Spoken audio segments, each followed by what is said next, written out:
దేవుని వాక్యాన్ని చదువుకుందాం. ఆదికాండము 24వ అధ్యాయము 57, 58 వచనాలు, 2 వచనాలు చదవండి. ఆదికాండము 24వ అధ్యాయము. వారు ఆ చిన్నదానిని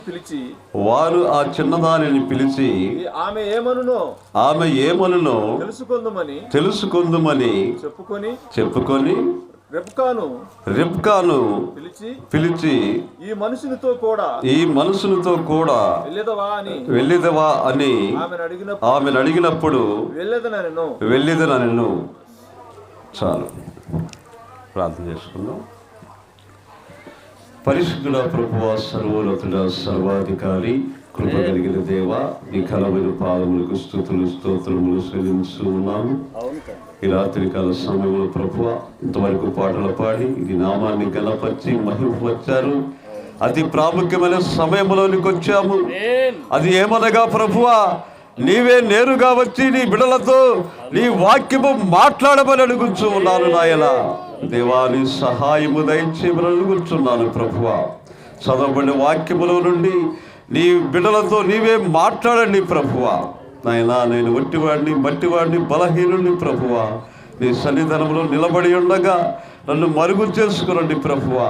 నా సొంత జ్ఞానముతోనూ నేనేమీ మాట్లాడలేను ప్రభువా. అయ్యా, నీవే రంగం మీదకి వచ్చి ప్రభువా నాలో ఉండి చదవబడిన వాక్యములో నుండి నీ బిడ్డలతో మాట్లాడి నీ నామములకు మహిమ తెచ్చుకునమని ప్రభువైన యేసు క్రీస్తును ఘనమైన నామములో ప్రార్థన చేయించు ఉన్నాను. ఆమేన్. దయచేసి అందరూ కూర్చోవచ్చమ్మా.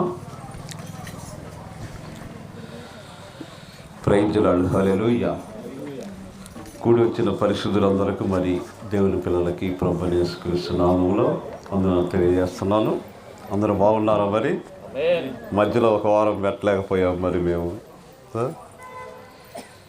పండగ గనక మరి కొంచెం అడవుడిగా ఒత్తిడిగా ఉంటుందని చెప్పేసి ఆ వారం రాలేకపోయాము. ఏదేమైనప్పటికీ మరి దేవుడు మరలా ఈ వారం సమయాన్ని ఇచ్చాడు మనకి. హల్లెలూయా. ఆదివారం పెట్టాలి వాస్తవంగా అయితే. మరి రేపు సాయంకాల సమయంలో ప్రభురాత్రి భయం ఉంటుంది మాకు. సాయంకాల సమయం జరుగుతుంది. అందుకని రేపు ఆదివారం రావడానికి కుదరదు. అందుకోసమై మరి శనివారం సాయంకాలం పెడదామని నిర్ణయించుకున్నాము. అనుకోకుండా గబక్కన వచ్చేసాము మేము. ఏదేమైనా మరి ఇది దేవుని సంకల్పం అని నేను నమ్ముతున్నాను. హల్లెలూయా. మరి దేవుని కృపను బట్టి మరి అందరూ కూడా క్షేమంగా ఉన్నారని నేను నమ్ముతున్నాను. మనం క్షేమంగా ఉన్నామంటే అది దేవుని కృప అన్నది. హల్లెలూయా. దేవుని కృప మన మీద ఉన్నప్పుడే మనం క్షేమంగా ఉంటాం తప్ప ఆయన కృప మనతో లేనట్లయితే మనం ఎంత మాత్రం కూడా క్షేమంగా ఉండలేము. మనం సజీవులుగాను క్షేమంగాను ఉండగలుగుతున్నామంటే ఆయన కృప మనతో ఉన్నది, ఆయన దయ మనతో ఉన్నది. హల్లెలూయా. కాబట్టి మరి అందరం కూడా క్షేమంగా ఉన్నాం. మరొకసారి మనందరం కలుసుకున్నాము. మరి అందరం కలిసి దేవుని స్తుతిద్దాము. ఆయన ఈ రాత్రికాల సమయంలో మనతో మాట్లాడును గాక. హల్లెలూయా. సరే, మంచిది. చదవబడిన వాక్యముల నుండి ఒక చిన్న వర్తమానం తీసుకొని వచ్చారు. ఆ వర్తమానం ఏంటంటే,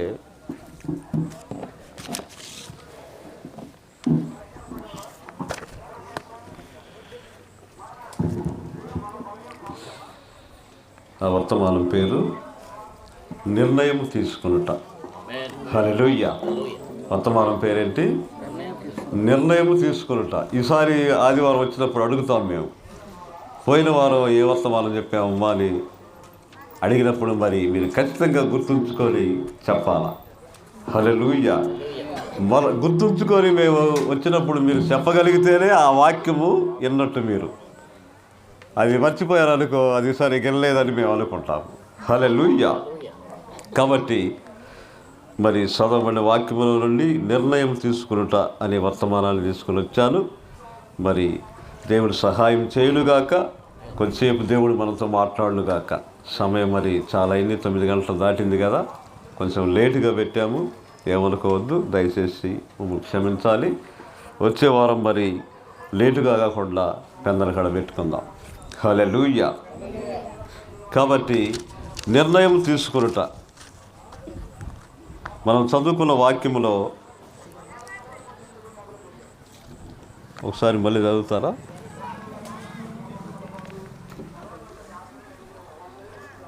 ఆదికాండము 24వ అధ్యాయము. వారు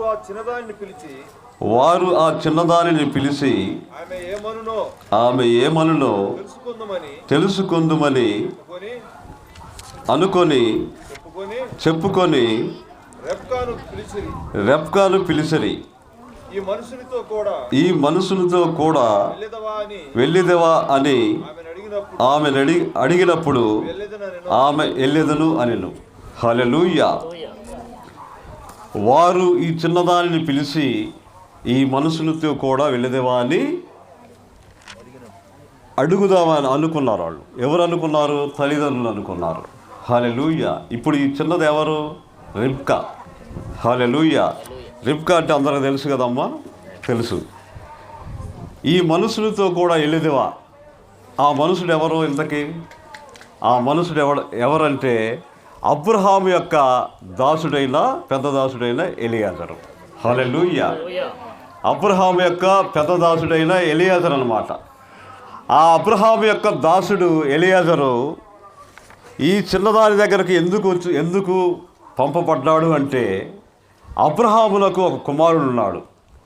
ఆ కుమారుడు ఎవరంటే ఆయనే ఇస్సాకు అయి ఉన్నాడు. హల్లెలూయా. ఆ ఇస్సాకుకి ఒక భార్య కావాలన్నప్పుడు అబ్రహాం ఏం చేశాడంటే తన పెద్దదాసుడైన ఎలియాజర్ను పిలిచి అంటున్నాడు, నా కుమారుడా, నా స్వదేశానికి వెళ్ళి నా కుమారుడైన ఇస్సాకు నా స్వజనుల్లో నుండి ఒక అమ్మాయిని భారీగా తీసుకొని రమ్మన్నాడు. హల్లెలూయా. అన్నప్పుడు సరేనని ఈ యొక్క ఎలియాజరు ప్రయాణమయ్యాడు. 10 మంది దాసులు తీసుకొని ప్రయాణం అయ్యి వెళ్ళాడు. ఎక్కడికి వెళ్ళాడంటే రెబ్కా ఎక్కడైతే నివాసం చేస్తుందో, ఏ గ్రామములు అవుతుందో, ఏ పట్టణములు అవుతుందో అక్కడికి వెళ్ళాడు. హల్లెలూయా. వెళ్ళేటప్పుడు అబ్రహాము ఏమన్నాడంటే, ఎలియాజరుతో ఏమన్నాడంటే, యెహోవా యొక్క దూతలు నీకు తోడుగా ఉండి నిన్ను నడిపించునుగాక. హల్లెలూయా. యెహోవా యొక్క దూతలు నీకు తోడుగా ఉండి నిన్ను నడిపించునుగాక అన్నాడు. అనగానే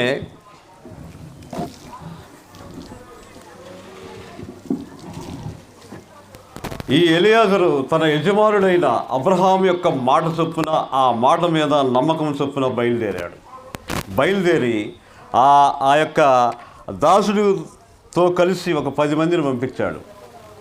అతనికి మళ్ళీ పనివారిని 10 మందిని పంపించారు. వీళ్ళందరూ కూడా 10 ఒంటెల మీద ఎక్కి వాళ్ళందరూ బయలుదేరి ఆ గ్రామానికి ప్రయాణం చేస్తున్నారు. హల్లెలూయా. ఆ గ్రామానికి ప్రయాణం చేసి ఆ గ్రామంలోనికి వచ్చారు. ఆ గ్రామంలోనికి వచ్చి ఆ ఊరు చివరిలో ఒక బావి ఉన్నది. ఆ బావి దగ్గరకు వచ్చారు. అక్కడ అందరూ కూడా దిగారు. అక్కడ మకాం వేశారు. వేసి ఇప్పుడు ఈ ఎలియాజరు ఏమంటున్నాడంటే, ఆ బావి దగ్గరకు చాలామంది నీళ్ళకు వస్తున్నారు. స్త్రీలందరూ కూడా, కన్యకలందరూ కూడా, అందరూ కూడా నీళ్ళకు వస్తున్నారు, నీళ్లు చేదుకుంటున్నారు, వెళ్తున్నారు. అయితే నా యజమానుడు కుమారుడికి ఇస్సాకుకి భార్యను నేను ఎలా గమనించాలి, ఎలా నేను గుర్తించాలి అని అనుకున్నప్పుడు అతను ఏం చేశాడంటే అక్కడే మోకరించి ప్రార్థన చేశాడు. హల్లెలూయా. ఏమని ప్రార్థన చేస్తున్నాడంటే, ఓ నా యజమానుడు దేవుడైన యెహోవా, ఎంతోమంది స్త్రీలు ఈ బావి దగ్గరకు నీళ్ళకు వస్తున్నారు.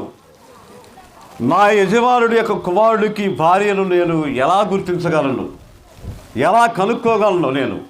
కాబట్టి నేను గుర్తించలేను ప్రభువా, కాబట్టి నీవే నాకు బయలుపరచమన్నాడు. హల్లెలూయా. ఆ చిన్నదాన్ని నీవే నా యొద్దకు నడిపించు అన్నాడు. హల్లెలూయా అని దేవునికి ప్రార్థన చేశాడు. మోకరించి ప్రార్థన చేయగానే అందరూ ఆ నీళ్లు చేదుకుంటున్నారు, పోతున్నారు, నీళ్లు చేదుకుంటున్నారు, పోతున్నారు. ఒక చిన్నది దూరంగా నుంచి వస్తూ ఉంది బయలుదేరి. హల్లెలూయా. వస్తున్నప్పుడు ఎలియాజరు ఆమెను చూసి ఎంతోమంది వస్తున్నారు, వాళ్ళని చూసుకుంటూ వెళ్ళిపోతున్నారు. ఈయన ప్రార్థన చేసేటప్పుడు ఏమన్నాడంటే ఇంకొక మాట కూడా అన్నాడు. ఎవరైతే నా దగ్గరకు వచ్చి ప్రభువా, ఎవరైతే నా దగ్గరకు వచ్చి నాకు మంచినీళ్ళు పోస్తారో, నా ఒంటెలకు మంచినీళ్ళు ఇస్తారో ఆ స్త్రీయే నా యజమానుడి కుమారుడికి భార్య అని నేను గుర్తిస్తాను అన్నాడు. హల్లెలూయా. అనగానే చాలామంది స్త్రీలు వస్తున్నారు, వారికి వస్తున్నారు, నీళ్ళు చేదుకుంటున్నారు, వాళ్ళు చూస్తున్నారు, వెళ్ళిపోతున్నారు. అందరూ అలాగే పోతున్నప్పుడు ఎలియాజరు చూస్తున్నాడు. ఎంతసేపు చూసినా కానీ ఎవరు కూడా వీళ్ళని పలకరించడం లేదు, వెళ్ళిపోతున్నారు. ఒక చిన్నది వస్తుంది దూరంగా ఉండి. హల్లెలూయా. ఆమె సరాసరిగా బారుగా వీళ్ళ దగ్గరకు వచ్చి ఎలియాజరు దగ్గరకు వచ్చింది. ఎలియాజరు దగ్గరకు వచ్చి ఎలియాజరుతో మాట్లాడుతుంది. మీకు దాహంగా ఉందా? నీళ్లు బావిలో నీళ్ళు చేది మీకు దాహంగా ఇవ్వమంటారా అన్నది. హల్లెలూయా. అనగానే వెంటనే ఎలియాజరు ఎంతో సంతోషపడ్డాడు. హల్లెలూయా.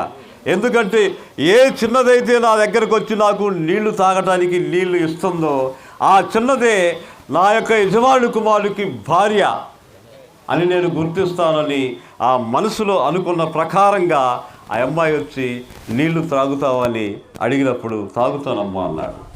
హల్లెలూయా. ఆ బావిలోనికి దిగి, ఆ రోజుల్లో బావిలు ఎలా ఉన్నాయంటే దిగుడు బావులు, ఇప్పుడు చేదుకునేవి కాదు. లోపలికి దిగి నీళ్ళు ముంచుకొని కడవతో కానీ బిందెతో కానీ ముంచుకొని రావాలి. లోపలికి దిగిపోయి ఆ బిందెతో నీళ్లు ముంచుకొని వచ్చి ఎలియాజరుకు మంచి నీళ్ళు పోసింది. హల్లెలూయా. అలాగే ఎలియాజరుతో ఉన్న ఆ 10 మందికి అందరికి కలిపి నీళ్ళు పోసింది, తాగారు అందరూ. అంతేకాదు కానీ ఆ చిన్నదంటుంది, మీకే కాదు కానీ మీతో పాటు ఉన్న ఒంటెలకు కూడా నేను నీళ్లు పోస్తాను అన్నది. హల్లెలూయా. చూడండి, ఒక మనిషి నీళ్లు తాగాలంటే 1 లీటర్ తాగొచ్చు, 1/2 లీటర్ తాగొచ్చు, లేకపోతే 1 లీటర్ తాగొచ్చు. 10 మందికి 10 లీటర్లు అయితే ఒక బిందె అయితే సరిపోతాయి. కానీ ఒక్క ఒంటెకి నీళ్లు పోయాలంటే అవి చాలా నీళ్లు తాగుద్ది. ఎన్ని తాగుద్దండి అది? ఒక్కొక్క వంట 200 లీటర్లు తాగుద్దంట. ఒక్కొక్క వంట 200 లీటర్లు నీళ్ళు తాగుద్ది. ఎన్ని ఒంటలు ఉన్నాయి? ఎక్కడ 10 ఉన్నాయి. ఇప్పుడు నీ ఒంటలకు కూడా నీళ్ళు పోస్తాను అంటుంది ఆ చిన్నది. హల్లెలూయా. ఇప్పుడు ఆమె ఆ చేది పోసే నీళ్ళు కూడా కాదాయి, బావిలోనికి దిగి తోడుకొని వచ్చి అక్కడ పోయాల. హల్లెలూయా. అయితే ఆ చిన్నది ఆ 10 ఒంటలకు సరిపోయే నీళ్లు పోసింది అక్కడ. హల్లెలూయా. ఆ 10 ఒంటలకు నీళ్లు సరిపోయే అన్నిగా వాళ్ళ దాహం తీర్చడమే కాదు కానీ వాళ్ళు ఏ ఒంటెలు అయితే ఎక్కువచ్చారో ఆ ఒంటెల దాహం కూడా ఆ చిన్నది తీర్చింది. హల్లెలూయా. చూడండి, ఆమె ఆ సమయంలో ఆ కష్టం అనుకోలేదు. ఆమె ఎంత కష్టమైనా సరే ఈ ఒంటెల దాహం కూడా తీర్చాలనుకుంది ఆమె. హల్లెలూయా. కాబట్టి ఇప్పుడు ఆ ఒంటెలన్నిటికీ నీళ్లు పోసింది. నీళ్ళు పోసిన తర్వాత వాళ్ళు అడిగారు. ఆమె అడిగింది, మీరు ఎక్కడి నుంచి వచ్చారంటే ఫలాని దేశంలో నుండి వచ్చాము, మా యజమానుడు అబ్రహాము. ఎందుకు వచ్చారంటే మా యజమానుడి యొక్క కుమారుడికి ఇస్సాకుకి భార్య కొరకు ఈ గ్రామంలోనికి వచ్చాము అన్నారు. హల్లెలూయా. అనగానే ఆ చిన్నది ఏం చేసిందంటే మా మా మా ఇంటికి తీసుకెళ్తాను రండి అన్నది. అనగానే వాళ్ళందరూ కూడా మా ఇంటి దగ్గర మీ యొక్క ఒంటెలకు మేత ఉంది, మీరు తినడానికి భోజనం ఉంది, మీకు సమృద్ధిగా మేము సదుపాయం కల్పిస్తాము, కాబట్టి మా ఇంటికి వస్తారని అడిగింది. హల్లెలూయా. అడగగానే వాళ్ళందరూ కూడా వస్తామమ్మా అన్నారు. ఇంటికి తీసుకెళ్ళిన తర్వాత వాళ్ళ యొక్క నాన్న ఈ యొక్క ఎలియాజరు ఇద్దరు మాట్లాడుకొని నా యజమానుడు అబ్రహాము ఒక దేశంలో ఉన్నాడు, నా యజమానుడి కుమారుడికి ఇస్సాక్కి భార్య కావాలి, ఆ భార్య నీకు ఇష్టమైతే నీ కుమార్తెను మా యజమానుడి కుమారుడికి భార్యగా చేసుకుంటామన్నాడు. హల్లెలూయా. అనగానే ఆ రెబ్కా తండ్రి ఏమంటున్నాడంటే నాకు ఇష్టమే అన్నాడు. ఎందుకంటే అది దేవుని యొక్క సంకల్పం అయి ఉన్నది. కాబట్టి ఎప్పుడైతే ఎలియాజరు అడిగాడో నీ కుమార్తెను నా యజమానుడి కుమారుడికి భార్యగా ఇస్తావా అని అడగగానే నేను ఇస్తాను అన్నాడు ఆయన. ఎందుకు అన్నాడంటే అది దేవుని సంకల్పం అయి ఉన్నది. హల్లెలూయా. కాబట్టి ఇప్పుడు ఆ రాత్రి అంతా కూడా అక్కడే ఉన్నారు, భోజనం చేశారు, మంచిగా భోజనం వండి పెట్టారు, భోజనం చేశారు, తృప్తిగా నిద్రపోయారు, ఆ ఒంటెలకు మేత వేసుకున్నారు, చక్కగా మేసాయి, ఇక ఉదయకాలం కాగానే లేచారు. లేచి ఏమంటున్నారంటే, అయ్యా మేము వెళ్ళిపోతాము, కాబట్టి నీ కుమార్తెను మాతో పంపించినట్లయితే నీ కుమార్తెను తీసుకొని మేము వెళ్ళిపోతాము అని అడిగారు.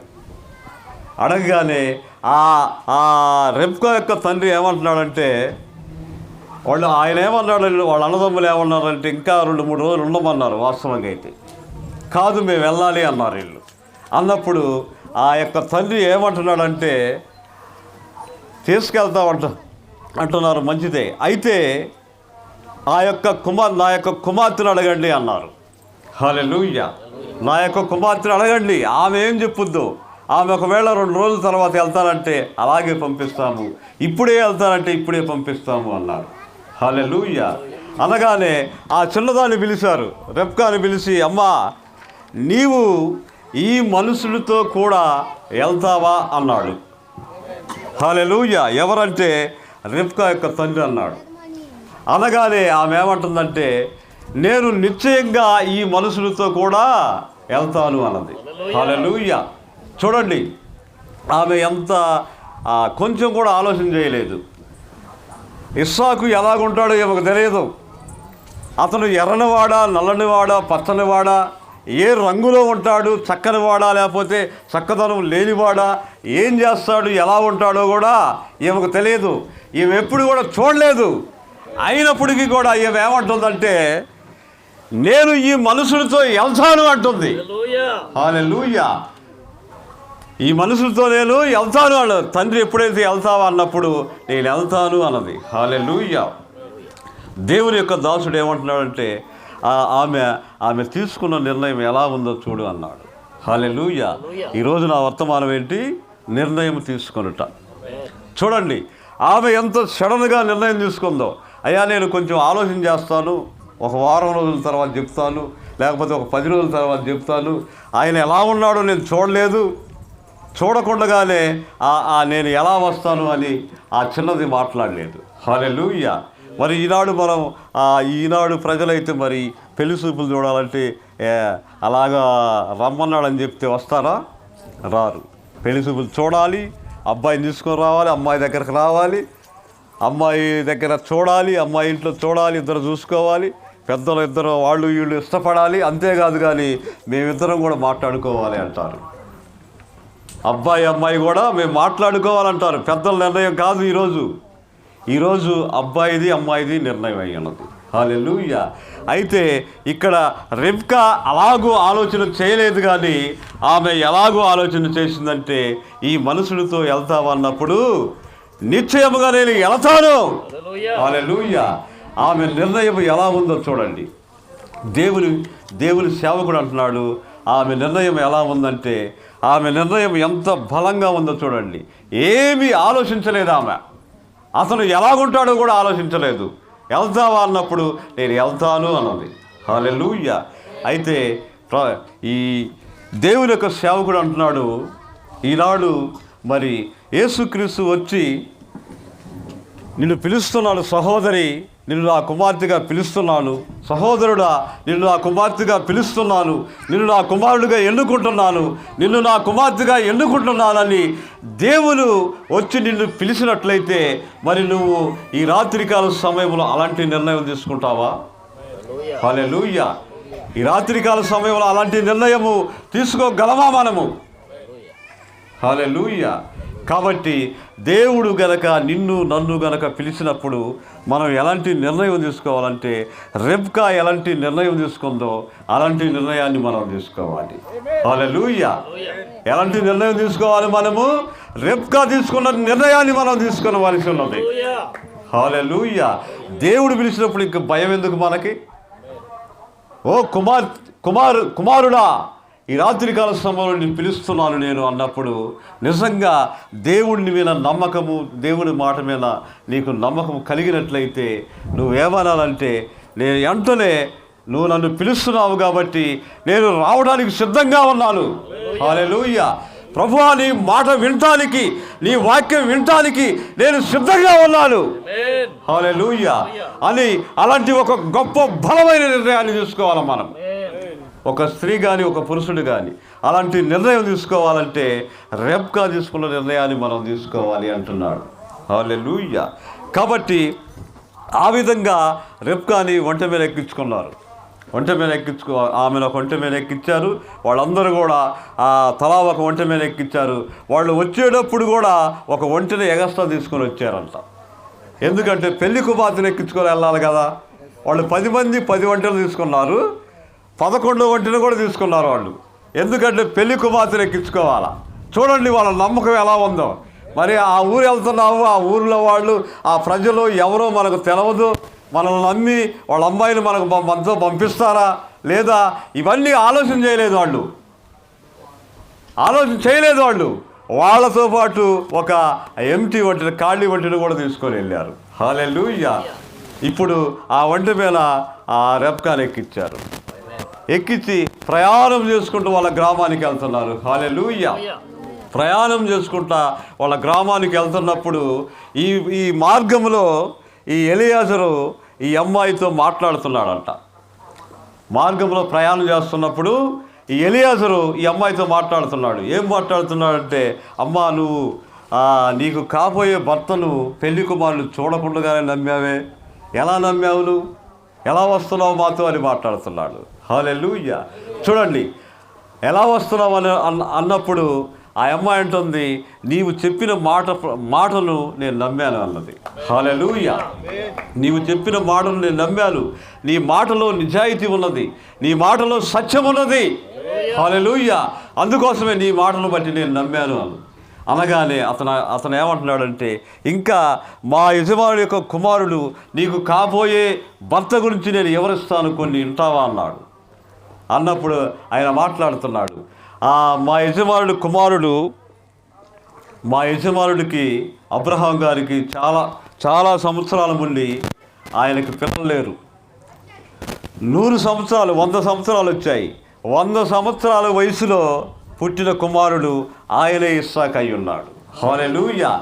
యెహోవాకు ప్రార్థన చేసినప్పుడు యెహోవా దేవుడు దిగివచ్చి వాళ్ళతో భోజనం చేసి వాళ్ళని ఆశీర్వదించి వాళ్ళకి కుమారుని ఇచ్చాడు అని చెప్పాడు. హల్లెలూయా. అంతేకాదు కానీ ఆ కుమారుడు ఎలాంటి వాడో తెలుసా నీకు? ఆయన చాలా మంచివాడు, పెద్దలను గౌరవిస్తాడు, ఆయన ప్రేమ గలవాడు, దేవుని ప్రేమ ఉన్నది ఆయనలో. హల్లెలూయా. ఆయన చాలా నీతిమంతుడు. అంతేకాదు కానీ నువ్వు అతన్ని చూడకుండానే నమ్మావు. అంతేకాదు కానీ అతను చాలా అందమైన వాడు కూడా. హల్లెలూయా. అంతే, ఇవన్నీ కాదు కానీ అతను చాలా అందమైన వాడు కూడా అని చెప్పాడంట ఆయన. హల్లెలూయా. ఆ విధంగా చెప్పుకుంటూ తీసుకుంటూ వాళ్ళ దేశానికి వెళ్ళారు. వాళ్ళ దేశానికి వెళ్ళగానే వాళ్ళ పొలంలో గురించి వెళ్ళాలి వీళ్ళు. వాళ్ళ పొలంలో గురించి వెళ్తున్నప్పుడు ఆ పొలంలోనే ఉన్నాడు ఇస్సాకు. హల్లెలూయా. పొలంలోనే ఇస్సాకు ఉన్నాడు. ఇస్సాకు ఉండి దూరంగా ఉండి చూస్తున్నాడంట. చాలా ఒంటెలు 10 ఒంటెలు బయలుదేరి వస్తున్నాయి. నిజంగా ఇతను మా పెద్ద దాసుడే, నాకు పెళ్లి కుమార్తెను తీసుకొని రావడానికి వెళ్ళాడు, వస్తున్నాడు, వీళ్ళలో పెళ్లి కుమార్తె ఉందంటావా అని చూస్తున్నాడు. హల్లెలూయా. వాళ్ళు దగ్గరికి రాగానే ఈ ఎలియాజరు ఏమంటున్నాడంటే, అమ్మా అడుగు నీకు కాబోయే భర్త అన్నాడు. హల్లెలూయా. అనగానే వెంటనే ఆమె యొక్క సింగు తీసుకొని ముసుకేసుకుందంట. హల్లెలూయా. ఆ వంట నేరుగా ఎక్కడికి తీసుకొని వచ్చిందంటే ఆమెకు కాబోయే భర్త దగ్గర తీసుకొని వచ్చింది. ఆమె ఎక్కిన వంట ఎక్కడ తీసుకొని వచ్చింది? నేరుగా ఆమెకు కాబోయే భర్త అయిన ఇస్సాకు యొక్క దేశానికి, ఆయన యొక్క గృహంలోకి తీసుకొని వచ్చింది. హల్లెలూయా. ఆమె 10 ఒంటెలకు నీళ్ళు పోసింది, అలాగే ఈ వంటకు కూడా నీళ్ళు పోసింది ఆమె. హల్లెలూయా. ఏ వంటకైతే మంచినీళ్ళు పోసి తన దాహాన్ని తీర్చిందో అదే వంట తన భర్త దగ్గరకు తీసుకొని వచ్చింది. హల్లెలూయా. అదే వంట తన భర్త దగ్గరకు ఆమెను మోసుకొని వచ్చింది. హల్లెలూయా. అదేవిధంగా ఏ దేవుణ్ణైతే నువ్వు నమ్ముతావో, ఏ వాక్యాలైతే నువ్వు నమ్ముతావో అదే వాక్యము మన ఆత్మీయ భర్త అయిన దేవుని యొద్దకు మోసుకొని వెళ్తుంది. హల్లెలూయా. మన ఆత్మీయ భర్త అయిన దేవుని యొద్దకు మనం ఏ వాక్యాలైతే నమ్ముతామో అదే వాక్యము మన భర్త దగ్గరకు తీసుకుని వెళ్తుంది. హల్లెలూయా. కాబట్టి ఆమె ఆ విధంగా ఇస్సాకుకి భారీగా అయింది, ఆయన గృహానికి ఆ యజమానురాలయ్యింది. కారణం ఏంటంటే ఆమె తీసుకున్న నిర్ణయం అలాంటిది అనమాట. ఆమె తీసుకున్న నిర్ణయం ఎలా ఉందంటే అది చాలా స్ట్రాంగ్గా ఉంది. హల్లెలూయా. కాబట్టి నిర్ణయం తీసుకొనుట. మనము కూడా ఈ రాత్రికాల సమయంలో ఎలాంటి నిర్ణయం తీసుకోవాలంటే రెబ్కా తీసుకున్నటువంటి నిర్ణయాన్ని నీవు నేను మనందరం తీసుకునవలసి ఉన్నది. హల్లెలూయా. ఇంకొకటి చూసుకుందాం, ఎస్తేరు చూసుకుందాం. హల్లెలూయా. ఎస్తేరు చూసుకున్న కోటలో ఆమె పెంచబడుతూ ఉన్నది. ఒక రాజుగారి కోట, అహస్వరోజు రాజు అని ఆయనకు ఒక కోట ఉంది. ఆ కోటలో ఎస్తేరు అక్కడ పోషించబడుతూ ఉన్నది. ఆమె ఒక్కటే కాదు కానీ ఆమెతో కూడా చాలామంది కన్యకలు ఉన్నారు అక్కడ. ఆమెతో పాటు చాలామంది కన్యకలు ఉన్నారు, వాళ్ళు కూడా పోషించబడుతున్నారు ఈమెతో పాటే. హల్లెలూయా. ఇంతకు వీళ్ళందరూ దేనికోసము ఆ రాజకోటలో పోషించబడుతున్నారు? దేనికోసం అంటే ఆ రాజుకి, అహస్వరోజు రాజుకి భార్య కావాలి. ఆయనకు భార్య కావాలి, భార్యను ఎన్నుకోవాలి. ఆయన రాజు కనుక ఎంతోమంది ఆ దేశంలో ఉన్న స్త్రీలందరూ, కన్యకలందరినీ కూడా తీసుకొని వచ్చి ఆ కోటలో పోషిస్తున్నాడు. 1 సంవత్సరం తర్వాత వారిలో ఒక స్త్రీని భార్యగా ఎన్నుకోబోతున్నాడు ఆయన. హల్లెలూయా. అయితే ఆ వాళ్ళతో పాటు ఎస్తేరు ఉంది అక్కడ. ఎస్తేరుతో పాటు ఎంతోమంది కన్యకలు ఉన్నారు. వీళ్ళందరూ కూడా పోషించబడుతున్నారు అక్కడ. ఆ రాజుగారి యొక్క భోజనం తింటున్నారు, రాజుగారి యొక్క వస్త్రాలు ధరించారు, రాజుగారి యొక్క ఇక అన్నీ కూడా రాజుగారి సమృద్ధిగా తిని వాళ్ళు పోషించబడుతున్నారు అక్కడ. హల్లెలూయా.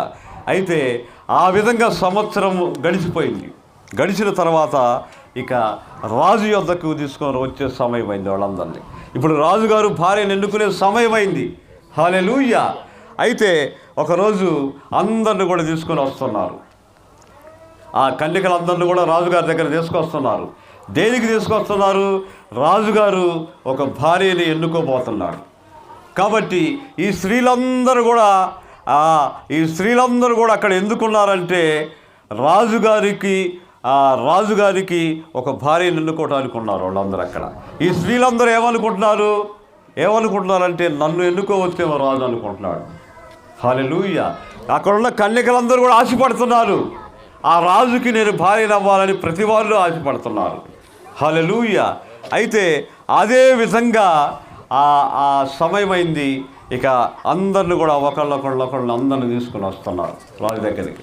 తీసుకొని వస్తున్నప్పుడు రాజు ఎవరిని కూడా నచ్చలేదు. ఆ కన్యకలందరినీ కూడా ఎవరిని కూడా నచ్చలేదు. ఆఖరిగా ఒక ఆమె ఉన్నది. ఆమె ఎవరంటే ఆమె ఎస్తేరు అయి ఉన్నది. హల్లెలూయా. ఎస్తేరు అయి ఉన్నది. వీళ్ళందరినీ పోషించడానికి, వీళ్ళందరి బాగోగులు చూసుకోవడానికి ఒక ఆయన ఉన్నాడు. ఆయన ఎవరంటే ఆయనే ఏగే అయి ఉన్నాడు. హల్లెలూయా. ఏగే అయి ఉన్నాడు. ఇప్పుడు ఆఖరిగా ఎస్తేరు ఉన్నది అక్కడ. ఎస్తేరు దగ్గరకు వచ్చాడు. అందరూ అయిపోయారు. ఎస్తేరు దగ్గరకు వచ్చి అమ్మ అందరూ అయిపోయారు. కన్యకలందరినీ కూడా చూశాడు రాజు. ఎవరిని కూడా రాణిగా ఎన్నుకోలేదు, రాజుగారు ఇష్టపడలేదు. ఆఖరిగా నువ్వు ఒక్కదానివే మిగిలి ఉన్నావు. కాబట్టి ఇక ఈరోజు నీ సమయం వచ్చింది, నువ్వు రాజుగారి దగ్గరికి వెళ్ళే సమయం వచ్చింది. కాబట్టి నువ్వు సిద్ధపడమ్మా అన్నాడు. హల్లెలూయా. సిద్ధపడటానికి ఏం కావాలి నీకు అని అడిగాడు. రాజు దగ్గరికి వెళ్ళాలంటే సిద్ధపడాలంటే మంచి వస్త్రాలు ధరించుకోవాలి, లేకపోతే నగలు కానీ బంగారం కానీ ఇంకా ఏదేదో పెట్టుకొని అలంకరించుకోవాలి. ఆ మిగతా స్త్రీలందరూ కూడా అలాగే అలంకరించుకొని వెళ్ళారు. అయితే ఈ ఎస్తేరు ఏమంటుందంటే, అయ్యా ఈ బంగారము కానీ, ఈ ఎండి కానీ, ఈ చీరలు కానీ ఇవన్నీ కూడా నాకు ఏది అవసరం లేదయ్యా, నీకు ఏది ఇష్టమో నాకు అదే ఇష్టం అన్నది. హల్లెలూయా. ఏగే నీకు ఏది ఇష్టమో అదే నాకు ఇష్టము. కాబట్టి నీకు ఏ వస్త్రం అయితే ఇష్టంగా ఉన్నదో ఆ వస్త్రాన్ని నాకు ఇచ్చినట్లయితే ఆ వస్త్రాన్ని ధరించుకొని నేను రాజు దగ్గరికి వెళ్తాను అన్నది. హల్లెలూయా. అనగానే ఆయన చూసి ఒక సామాన్యమైన వస్త్రము, రాజుగారికి ఏ వస్త్రం అయితే ఇష్టమో ఆయనకు తెలుసు. రాజు మనసు ఎరిగినవాడు ఆ ఏగే అయి ఉన్నాడు. రాజు ఎలాంటి భోజనం చేస్తాడో ఆ ఏగేకి తెలుసు. రాజుకి ఏదంటే ఇష్టమో ఆ ఏగేకి తెలుసు. రాజు ఎలాంటి వస్త్రాలు ఇష్టపడతాడో ఏగేకి తెలుసు. కాబట్టి ఇప్పుడు ఈ యొక్క ఎస్తేరు ఏమంటుందంటే, నీవు రాజు మనసును ఎరిగిన వాడివి కాబట్టి నీవు రాజుగారు ఏ వస్త్రాలనైతే ఇష్టపడతాడో ఆ వస్త్రాన్ని నీవు నాకు ఇచ్చినట్లయితే ఆ వస్త్రాన్ని నేను ధరించుకుంటాను, సిద్ధపడతాను. హల్లెలూయా. అనగానే రాజుగారికి ఏ వస్త్రం అయితే ఇష్టమో అదే వస్త్రాన్ని తీసుకొని వచ్చాడు ఆ ఏగే, ఆమెకు ఇచ్చాడు. ఆమెకి ఇవ్వగానే ఆమె ఆ వస్త్రాన్ని ధరించుకుంది. రాజు దగ్గరకు తీసుకొని వెళ్ళారు. అహస్వేరోషు రాజు దగ్గరికి తీసుకెళ్ళి వెళ్ళేటప్పుడు చెప్పాడు. రాజుగారి దగ్గరికి వెళ్ళిన తర్వాత రాజుగారు కనుక ఇష్టపడినట్లయితే ఆయన దగ్గర ఒక దండం ఉంటుంది. ఆ దండం ఎత్తి అలాగ చూపించాడంటే వెంటనే వెళ్ళి ఆ దండాన్ని పట్టుకో అన్నాడు. హల్లెలూయా. ఇప్పుడు ఈ అమ్మాయి ఆ మాట చెప్పిన తర్వాత ఈ అమ్మాయిని తీసుకొని రాజు దగ్గరికి వెళ్ళాడు ఏగే. రాజు దగ్గరికి వెళ్ళగానే తీసుకెళ్ళి రాజు దగ్గర నిలబెట్టాడు. మౌనంగా నిలబడి రాజు కళ్ళెత్తి ఆ అమ్మాయికి వెళ్ళి చూశాడు. హల్లెలూయా. ఎప్పుడైతే రాజు ఆ అమ్మాయికి వెళ్ళి చూశాడో ఆ అమ్మాయి మీద దయ కలిగింది రాజుకి. హల్లెలూయా. ఎస్తేరు మీద దయ కలిగిందట రాజుకి. హల్లెలూయా. ఎస్తేరుని ఎవరు చూసినా సరే ఎస్తేరు మీద దయ కలుగుద్ది అని ఈ కాలపు యొక్క ఒక పాస్టర్ అన్నాడు. హల్లెలూయా. ఎస్తేరు యొక్క పినతండ్రి, ఎస్తేరుకు తల్లిదండ్రులు చచ్చిపోయారు, పినతండ్రి పెంచాడు. ఎస్తేరు మీద ఆ పినతండ్రికి దయ కలిగింది. అలాగే ఈ సూసోను కోటలోనికి ఎప్పుడైతే ఈ అమ్మాయి వచ్చిందో ఇక్కడ ఏగే ఆ ఎస్తేరును చూసినప్పుడు ఈ ఏగేకి కూడా ఎస్తేరు మీద దయ కలిగింది. హల్లెలూయా. అదేవిధంగా ఇప్పుడు రాజు దగ్గరకు తీసుకొని వెళ్ళాడు. రాజు దగ్గరకు తీసుకొని వెళ్ళగానే రాజు ఎప్పుడైతే ఆ అమ్మాయిని చూశాడో చూడగానే ఆ అమ్మాయి మీద దయ కలిగిందంట రాజుకి. హల్లెలూయా. దయ కలిగి ఈ అమ్మాయి చాలా చక్కగా ఉన్నది, ఈ అమ్మాయి గుణము చాలా బాగున్నది, చాలా మౌనంగా ఉన్నది, నాకు కాబోయే భార్య ఇలాగే ఉండాలి అనుకున్నాడు రాజు. హల్లెలూయా. ఎప్పుడైతే రాజు మనసులో ఈ అమ్మాయి నాకు కాబోయే భార్య అని నిర్ణయించుకున్నాడో వెంటనే రాజదండం ఎత్తాడు. హల్లెలూయా. రాజదండం ఎత్తగానే ఎస్తేరు వెళ్ళి ఏగే చెప్పిన ప్రకారంగా ఆ దండాన్ని పట్టుకుంది అలాగా. హల్లెలూయా. రాజదండం ఎత్తగానే ఆ దండం పట్టుకోవాలా, లేకపోతే ఆమెను కూడా పంపించేస్తారు. హల్లెలూయా.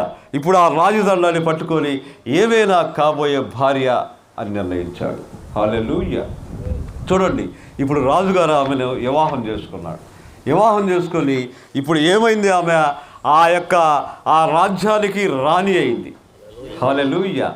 ఆ రాజ్యానికి రాణి అయిపోయింది, రాజుగారి భార్య అయిపోయింది. ఇప్పుడు ఆమె ఆ రాజ్యానికి రాణి కావడానికి కారణం ఏంటంటే ఆమె ఒక నిర్ణయం తీసుకున్నది. హల్లెలూయా. ఆ రాజ్యానికి రాణి అవ్వటానికి కారణం ఏంటంటే ఆమె ఒక నిర్ణయం తీసుకున్నది. ఆ నిర్ణయం ఏదో కాదు కానీ ఏగే దేన్నైతే చెప్పాడో ఆ ప్రకారంగా ఆమె అలంకరించుకున్నది. హల్లెలూయా. ఏగే ఏ వస్త్రాన్ని అయితే ఇచ్చాడో అదే వస్త్రాన్ని ఆమె అలంకరించుకున్నది. హల్లెలూయా. అందుకే ఆమె ఒక మంచి నిర్ణయం తీసుకున్నది అన్నమాట. ఆమె సొంతంగా తీసుకోలేదు కానీ ఏగే చెప్పిన మాట ప్రకారం నిర్ణయం తీసుకుంది. ఏగే ఇచ్చిన వస్త్రాన్ని ఆమె ధరించుకున్నది. హల్లెలూయా. అయితే ఈ కాలంలో ఎంతోమంది దేవుని యొక్క ఎంతోమంది ఎన్నో సంఘాలు, ఎన్నో డినామినేషన్లు, ఎన్నో సంస్థలు ఎంతోమంది ఉన్నారు ఈ ప్రపంచంలో. ఎంతోమంది ఎన్నో సంఘాల వారు కూడా ఏం చేస్తున్నారంటే దేవునికి ప్రార్థన చేస్తున్నారు. ఎందుకోసము? దేవుడు మా సంఘాన్ని ఎన్నుకుంటాడు, దేవుడు మా సంఘాన్ని ఎన్నుకుంటాడని ప్రతి వారు కూడా ఆశపడుతున్నారు. అవునా? దేవుడు ఎన్నుకోవటం కోసమే కదా ఈ సంఘాలన్నీ కూడా.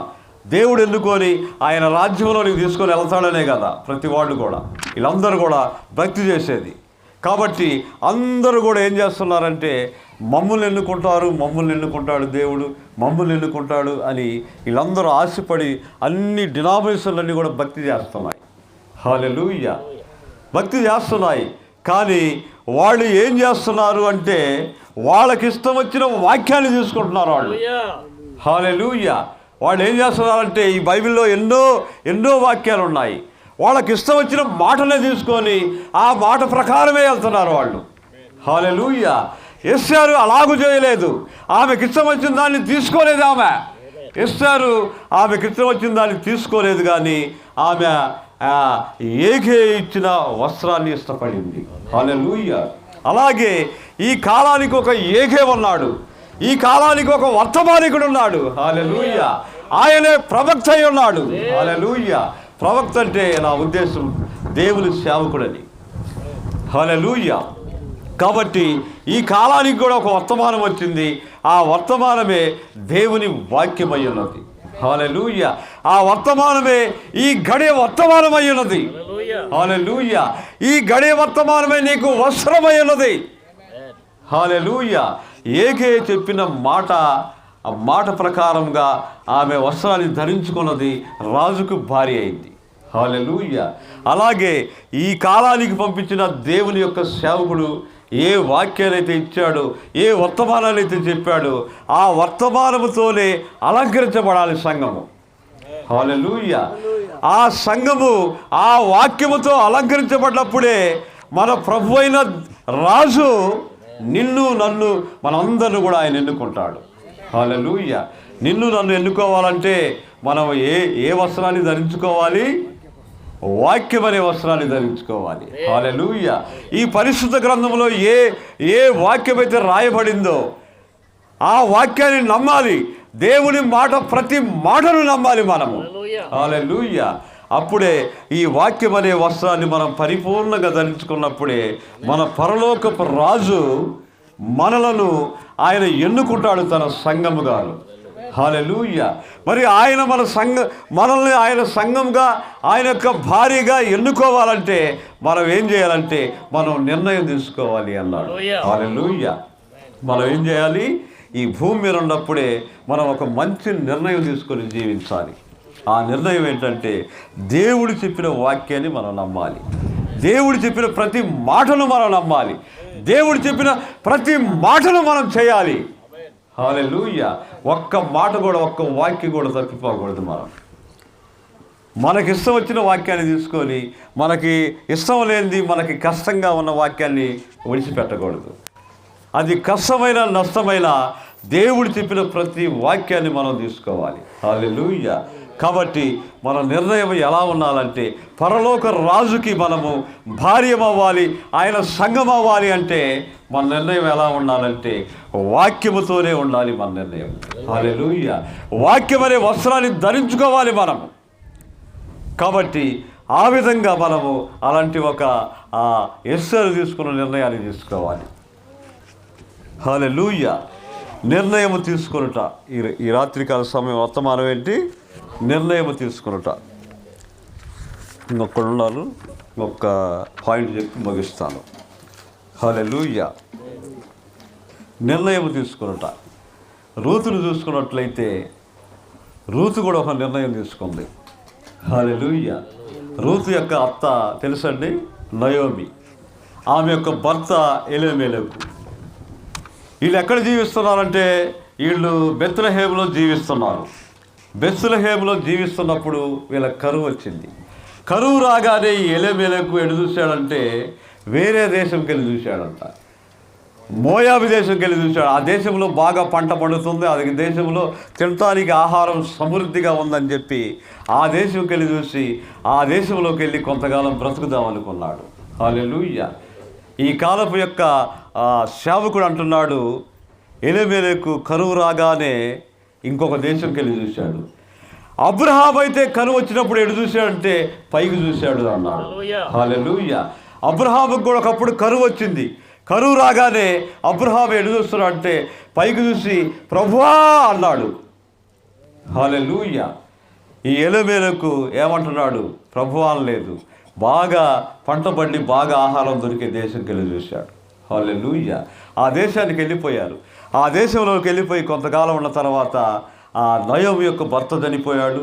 ఆ తర్వాత 2 కుమారులు ఉన్నారు. 2 కుమారులకు పెళ్లి చేశారు. వాళ్ళకి భార్యలు ఎక్కడి నుంచి వచ్చారంటే ఆ దేశంలోనే వాళ్ళని చేశారు. ఆ యొక్క నయోమి యొక్క కోడలు ఇద్దరున్నారు. ఆ ఇద్దరు కోడల్లో ఒక కోడలే రూత్ అయి ఉన్నది. ఆమె ఎవరంటే మోయాబు దేశం యొక్క స్త్రీ అయి ఉన్నది. హల్లెలూయా. ఆ నయోమి యొక్క భర్త చనిపోయాడు, ఇద్దరు కుమారులు చనిపోయారు, తన కుటుంబం అంతా కూడా చెల్లాచెదరైపోయింది. ఇప్పుడు 3 ఆడోళ్ళే మిగిలారు, 3 మగోళ్ళు చచ్చిపోయారు. ఇప్పుడు వెంటనే నా దేశానికి నేను తిరిగిపోవాలనుకుంది నయోమి. తిరిగిపోవాలనుకొని ఇక ప్రయాణం అయింది. ప్రయాణం కాగానే కోడళ్ళతో చెబుతుంది, అమ్మా నా కుమారి మీరు యవనస్తులమ్మా, మీరు మరలా మీ తల్లి దగ్గరికి వెళ్ళి ఎవరినో ఒకరిని వివాహం చేసుకొని మీ జీవితాన్ని పిల్లలతో కొనసాగించండి అమ్మా అని చెప్పగానే ఆ పెద్ద కోడలు ఓర్ప అత్తను ముద్దు పెట్టుకొని వెళ్ళిపోయింది. అలాగే రూతుతో కూడా చెప్పిందేమో, నా కుమారి రూతు నువ్వు కూడా వెళ్ళి నీ దేశంలోనికి వెళ్ళి ఎవరో ఒకరిని వివాహం చేసుకొని బిడ్డలకని సుఖంగా జీవించమ్మా అన్నప్పుడు రూత్ అంటుంది, నేను అలాగే వెళ్ళనమ్మా, నీ దేశమే నా దేశము, నీ ప్రజలే నా ప్రజలు, నీ దేవుడే నా దేవుడు. హల్లెలూయా. చూడండి రూత్ ఎలాగ మాట్లాడుతుందో. ఇంకొక ఆమె అత్తను ముందు పెట్టుకొని వెళ్ళిపోయింది. భర్త లేడు, యవనస్తురాలు అయినప్పుడు కూడా ఏమంటుందంటే, అమ్మా నీ ప్రజలే నా ప్రజలు, నీ దేశమే నా దేశము, అంతేకాదు కానీ నీ దేవుడే నా దేవుడు. హల్లెలూయా. చూడండి ఆమె యొక్క విశ్వాసము, ఆమె యొక్క నమ్మకం ఎలా ఉందో, ఆమె యొక్క విశ్వాసము, ఆమె యొక్క నమ్మకం ఎలా ఉందో చూడండి. దేవుని సేవకుడు అంటున్నాడు, ఏమంటున్నాడంటే ఆమె మోయాబు దేశంలో పుట్టింది. మోయాబు దేశంలో ఉన్న ప్రజలందరూ కూడా దేవునికి వ్యతిరేకమైన ప్రజలు అంటాడు.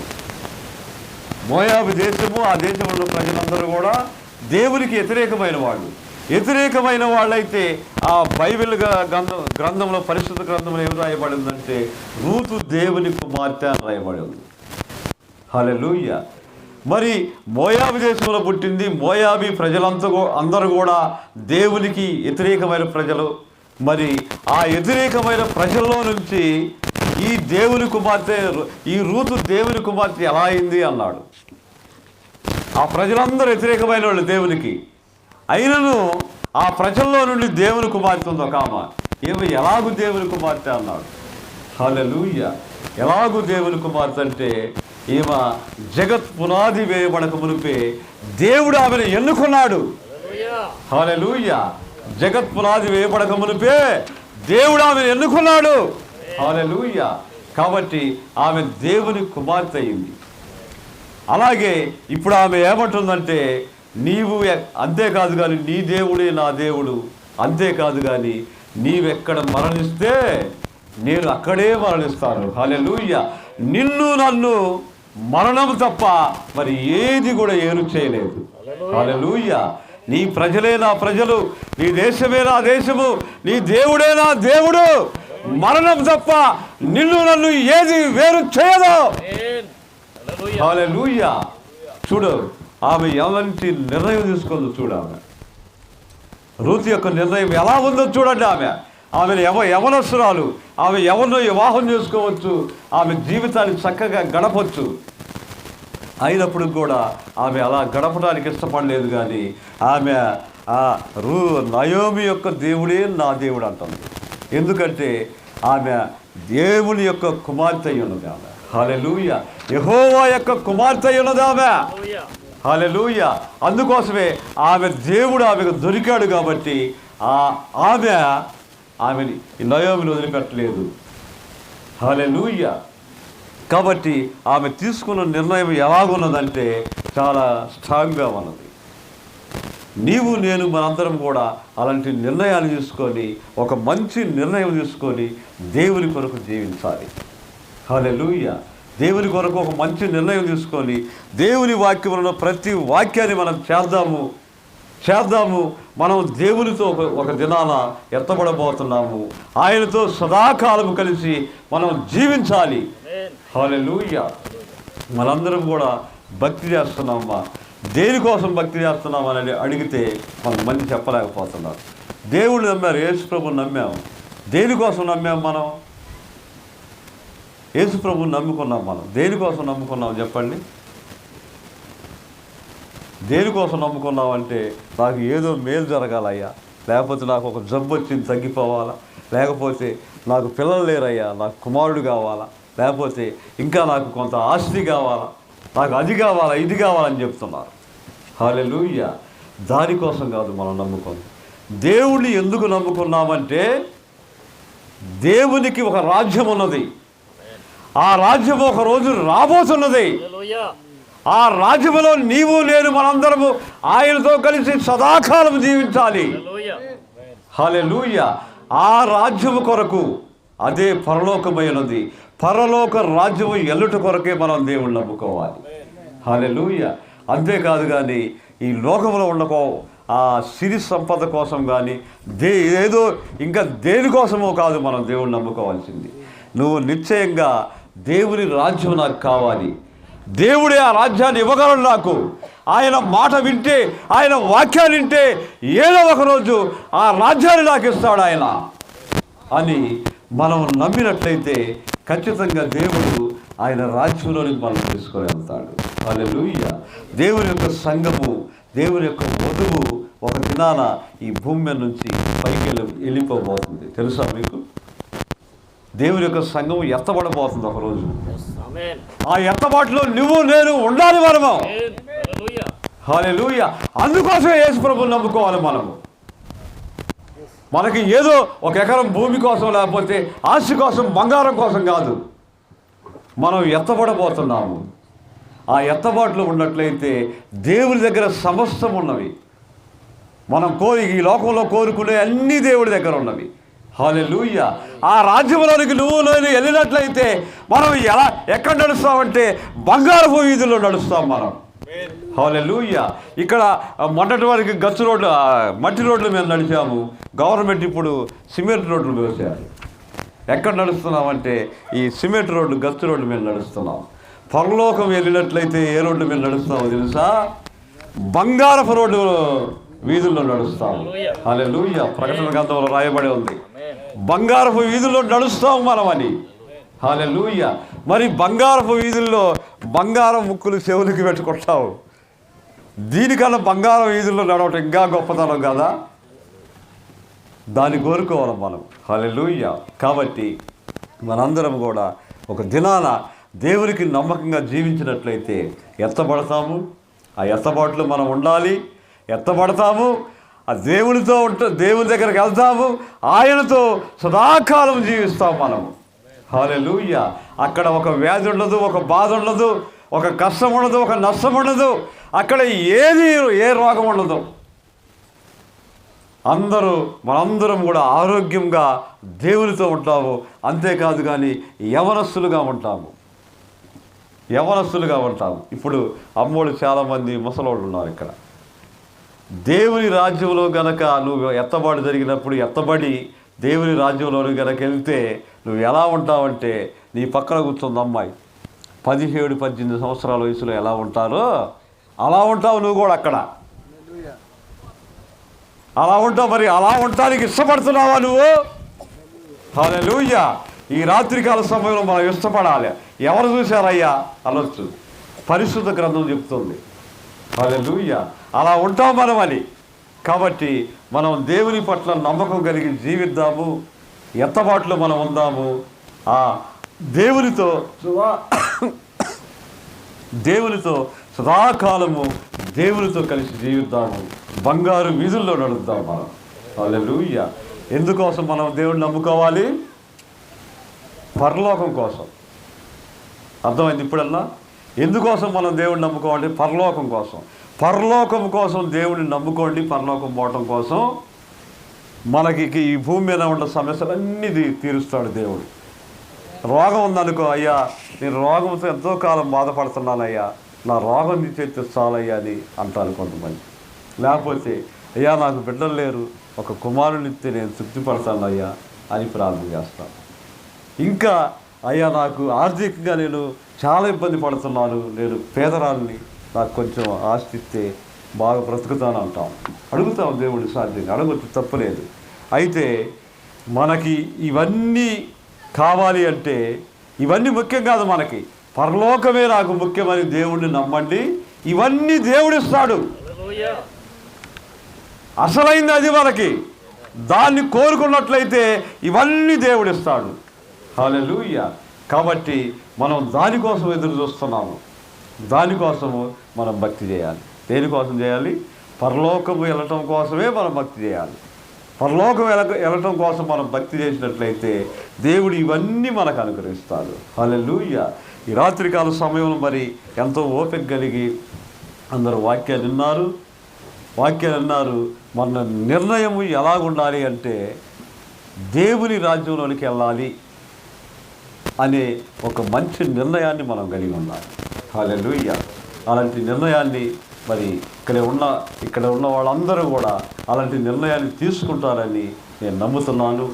దేవుడు మిమ్మల్ని సమృద్ధిగా దీవించునుగాక.